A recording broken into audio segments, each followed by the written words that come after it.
হ্যাঁ, দেখতে পাচ্ছেন এটা কি ভুট্টা, একদম বাজারে দোকানে সব জায়গায় পেয়ে যাবেন আপনি। ভুট্টাওয়ালার কাছ থেকে দুটো ভুট্টা কিনে নিয়ে আসুন, খুব কম দাম, 10 টাকা করে কিংবা 12 টাকা করে পিস নেবে।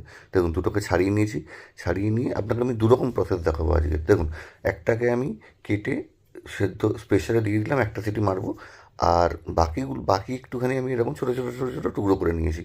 এবার দেখুন ঠিক এরকম একটা পেস্ট বানাবেন। এই পেস্টটার মধ্যে আপনি লঙ্কা গুঁড়ো, চাট মশলা, আচ্ছা নুন, চিনি, আর হচ্ছে আপনার গোলমরিচের গুঁড়ো, একটু অ্যারারুট, এগুলো সমস্ত কিছু দেবেন। লেবু দেবেন, একটু টক ঝাল ব্যাপারটা যেন থাকে।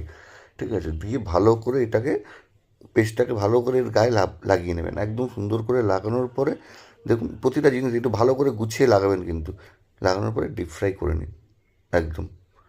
পুরো যখন গোল্ডেন ব্রাউন কালার হয়ে যাবে তখন ওটাকে তুলবেন। ততক্ষণে আমার এটা সিটি পরে রেডি হয়ে গেছে, আমি এটা বার করে নিয়েছি। দেখুন ওইটা কিন্তু ফ্রাই হয়ে যাচ্ছে, দেখেছেন একটু ফাটবে কিন্তু, কারণ এটা খেতে অন্যরকম লাগবে, একটু কটকটে টাইপের জিনিস হবে, খুব সুন্দর লাগে খেতে। এটাকে খান বানিয়ে। দেখুন এই একটা প্রসেস আমার হয়ে গেল, টক ঝাল মিষ্টি টাইপের। আচ্ছা সেকেন্ড হচ্ছে, এই যে যেগুলো আমি সেদ্ধ করেছিলাম ওগুলোকে দেখুন এইভাবে পিস করে রেখেছি। সেম পেস্ট সেম পেস্ট আবার একটা তৈরি করবেন, কিংবা তখনই বেশি করে তৈরি করে রাখবেন। সেম পেস্টের মধ্যে এগুলোকে নিয়ে ভালো করে মাখিয়ে একদম ভালো করে লাগিয়ে দেবেন গায়ে, যাতে না কোনো জায়গায় বাকি থাকে, ফাঁকা টাকাগুলোতে লাগিয়ে দেবেন।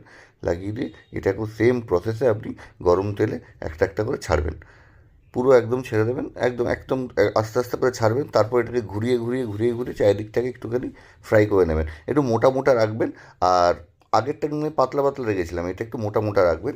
দেখে ভালো করে এগুলোকে ভাজুন, এদিক ওদিক করে নাড়িয়ে। দেখুন আমি এরমভাবেও করেছি, খুব সুন্দর লাগবে, দু রকম টেস্টের খেতে লাগবে। আগেরটা কিন্তু লাগবে আপনার একটু শক্ত শক্ত, মানে যেটা আপনার ওই ভুট্টার দানা টাইপের, আর এইটা হচ্ছে সফট, বানান খান